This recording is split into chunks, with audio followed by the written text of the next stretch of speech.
with each other. Then something went wrong. David told Clara that he was having an affair. It was just a bump in the road of their ideal lives. A bump that would send them hurtling towards murder. As the tire progressed across the left side of the chest, the car was supported by nothing except ribs. Secrets, seduction, and deadly rage, next on Snapped.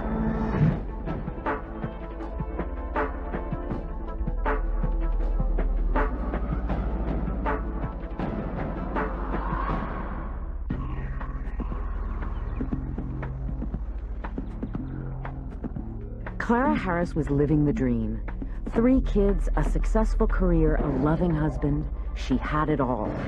From the table of her 9,000 square foot suburban Texas home, she could look in any direction and see evidence of a charmed life. Granite countertops in the kitchen, a sparkling pool just beyond the sliding glass doors, and a Mercedes in the garage. She tells me, when I come down to go to work every morning, as I go down those stairs, she says, I think of my upbringing, and I thank God for all that He has given me. I don't take anything for granted. Clara was born in Bogota, Colombia in 1957. When she was 6 years old, her father died. I think the loss of a parent affects people in really different ways. With her, we've got someone that has obviously this personality with this drive for success, but also her father, she reports, sort of motivated her to be successful and to do well in America, and I think that was really important to her. Indeed it was. Clara worked hard in school and eventually came to America to study dentistry.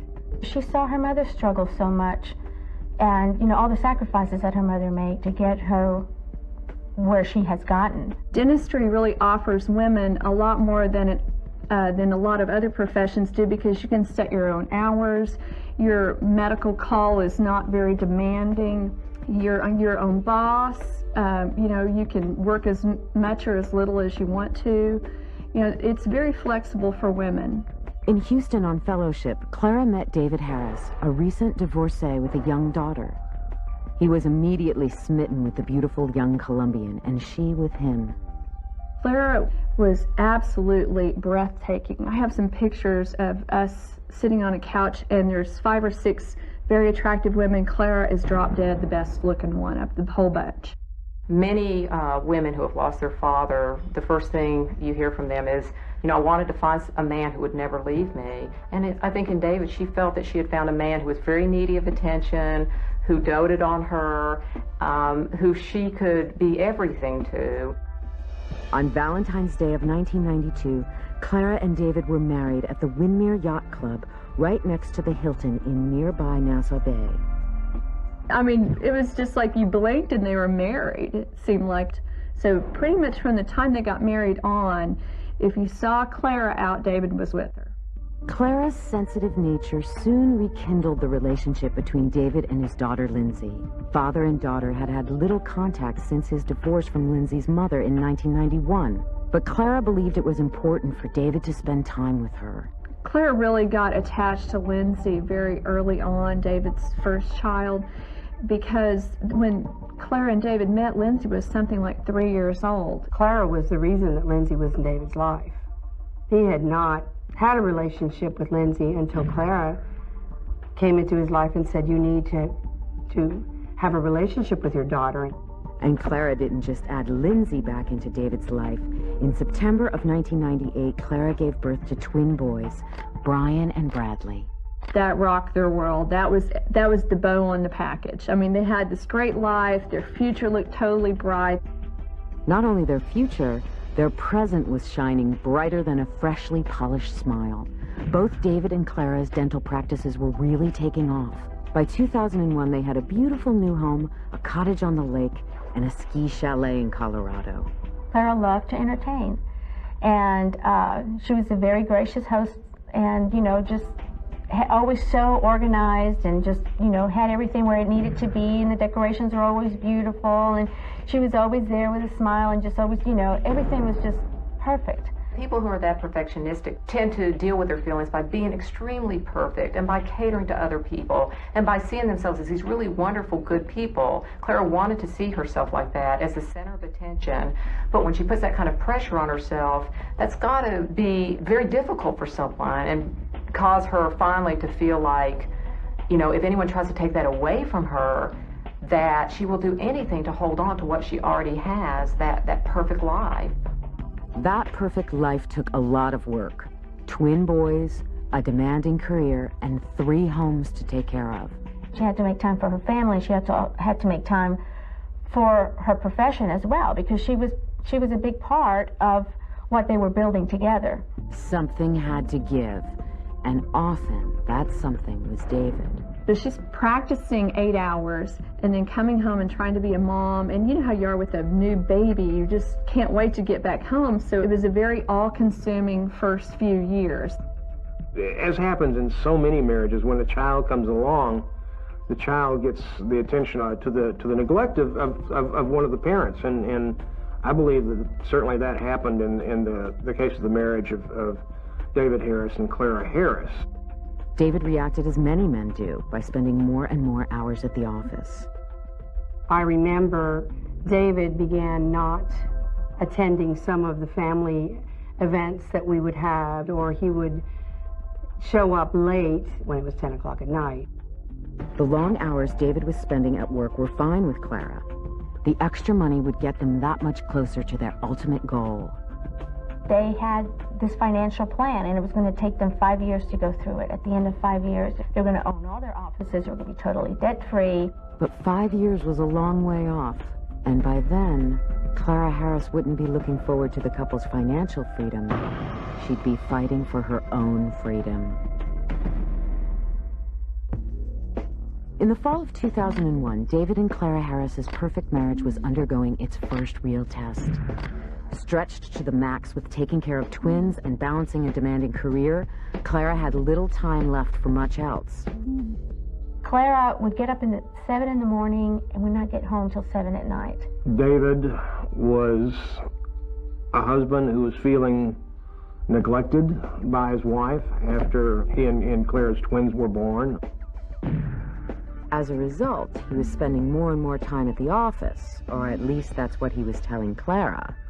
They seemed to be idyllically happy until the fall of 2001. That August, David hired a new receptionist by the name of Gail Bridges.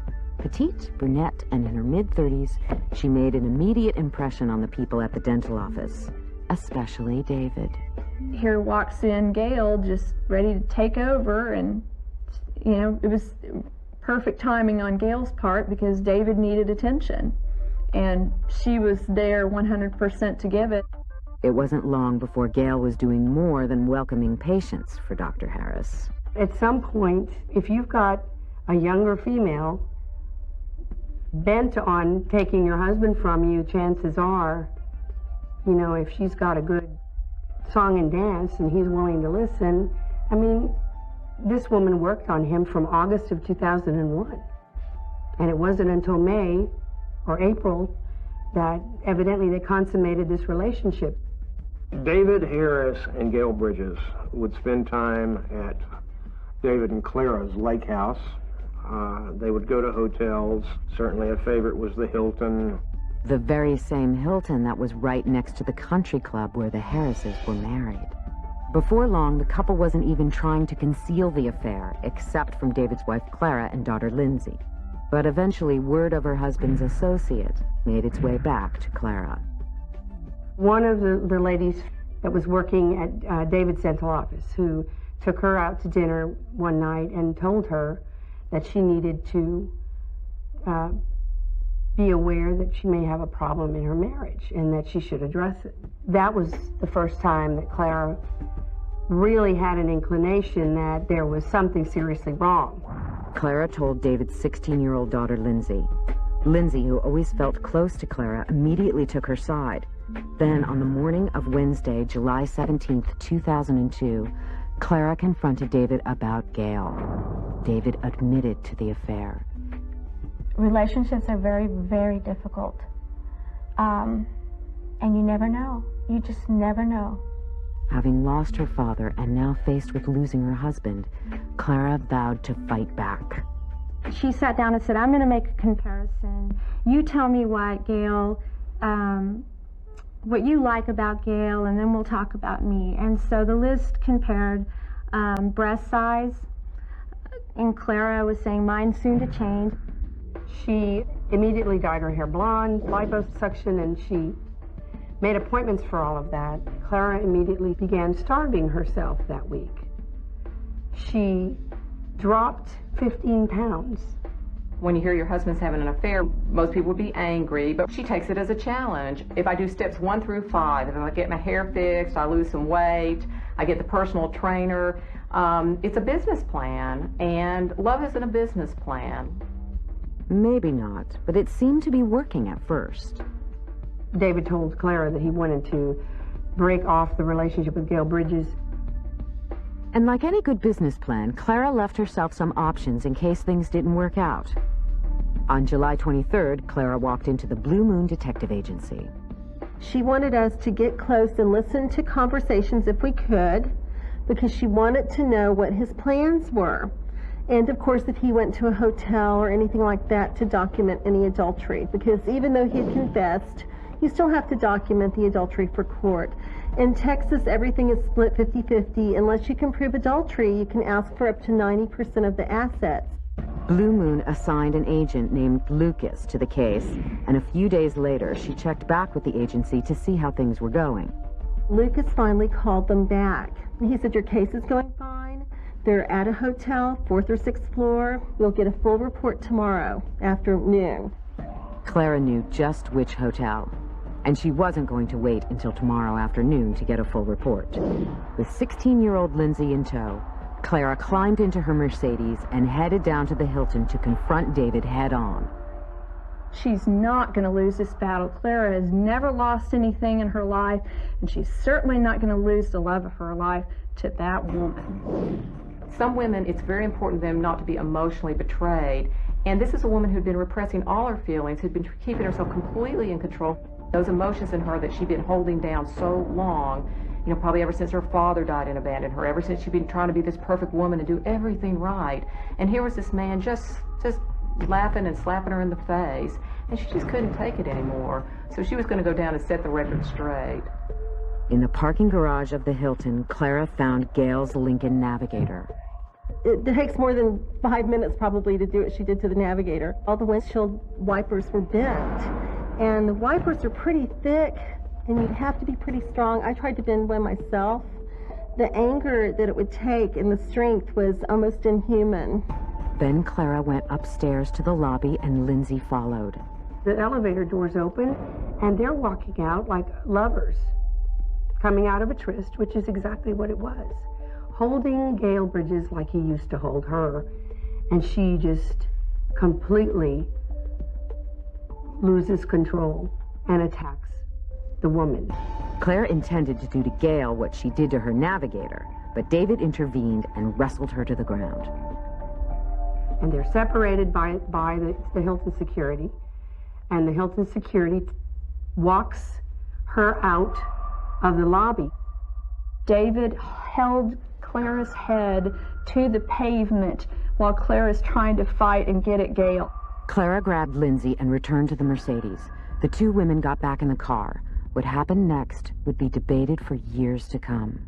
From witness statements, what I was told was that she had pulled out of her parking spot, had drove around to where Miss Bridges was parked, struck the Navigator and Mr. Harris. He flew approximately 25 to 30 feet, and he crossed a grassy median, 2 grassy medians, which is about 25 feet apart. All while Lindsay sat in the passenger seat. She crossed over the first one, she crossed over the second grassy median, and from what witnesses have told us was that she had ran over him again. Police were soon summoned to the scene. At that point, I did not know he was alive or dead. I was told that he was injured pretty badly, but I did not know if he was alive or dead at that time. I didn't know until I was contacted later by my lieutenant from the hospital. David Harris was pronounced dead at 9:48 p.m. Several of his teeth were knocked loose from the lower jaw. The right collarbone was broken.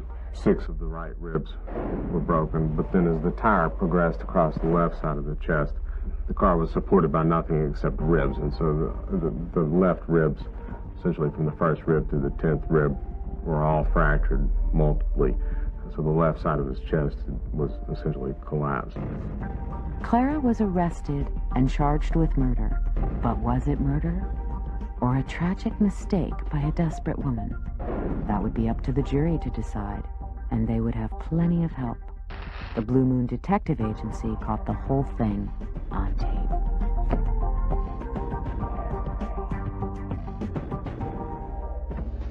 On January 22, 2003, the murder trial of prominent South Houston dentist Clara Harris was about to begin. Clara had been accused of intentionally mowing down her husband with her Mercedes in the parking lot of the Hilton Hotel. Her defense claimed that her intent was to ram Gail's car, not her husband. She wanted to kill Gail's car. She'd already, before this fight had even happened, she'd already keyed it, bent it all up. Clara's rage had always been directed at the car. She clips the back bumper of Gail Bridges' car, and people are running in front of her, and she doesn't know who they are. She never saw David. Well, maybe not, but the jury did. Ironically, the detective agency that Clara had hired to gather incriminating evidence against her husband had gotten the most incriminating evidence possible against her. A videotape of the whole incident. The pivotal point of evidence seemed to me then, and still seems to be very important, was the videotape. Clara's defense argued that the videotape certainly proved that Clara killed her husband, but it didn't necessarily prove that Clara murdered him, or even that she repeatedly ran over him. The defense's position was she hit him, but she never ran over him. It was crucial for us to dissect the videotape, and has always been my belief that the videotape does not show multiple runovers. To back up the videotape, the state turned to the doctor who had examined David at the hospital. Well, a combination of injuries, not only the external injuries, but the external injuries plus the pattern of internal injuries, allowed me to conclude that, in fact, he had been run over more than once. But David's body only contained one set of tire prints, a fact that both Clara's defense team and friends believed proved that he was not hit multiple times. In the courtroom, the medical examiner testified to the fact that it's a big possibility that the tire running over David's body twice, possibly 3 times, can go over the exact same imprint as before. And how ridiculous is that? Even A.J. Foyt can't be that precise as far as running over David in the exact same spot. The prosecution had one more witness to call, a person who had not only been present at the scene of the crime, but at all the years leading up to it, who knew all about David Harris, who knew about the affair, Lindsay Harris. Lindsay may have taken Clara's side during the affair, but after witnessing her father's death, she had changed her mind dramatically. She walked to that witness stand with the intention of killing Clara Harris just as dead as Clara Harris killed her daddy. And if you take that visual image and you combine it with Lindsay Harris's testimony that I could feel us running over my father and I could feel the car bump every time we did, that helped the jury decide exactly what happened. And what the jury decided was that Clara Harris had indeed intended to kill her husband. They found her guilty. Once the verdict was read, Clara broke down in tears, as did a lot of people in the gallery. I think Valentine's Day, when she was handed the verdict on her anniversary, that always struck me as really sad. Sad or not, the Clara Harris story has struck a raw nerve among women who can imagine themselves in a similar situation. I think there are many women out there who really believe that their husbands should be killed if they have an affair. They really believe that men are worse than dogs and they have a right to kill them. Their husbands may be looking for someone younger or more interesting or something, and I think it infuriates them, and they feel like Clara Harris is their symbol as an avenger, the symbol of, avenging these men for what they did. Avenger or cold-blooded killer, Clara Harris will be spending the next 20 years of her life in prison. The difference between Clara and the countless other women who feel betrayed by their husbands is that she didn't just want to kill her husband. She did. I've heard so many countless times. I've been there. I've sat in my car when he walked out of the mistress's apartment, and I thought about running over him, and I just finally snapped back to reality and realized, you're not worth it.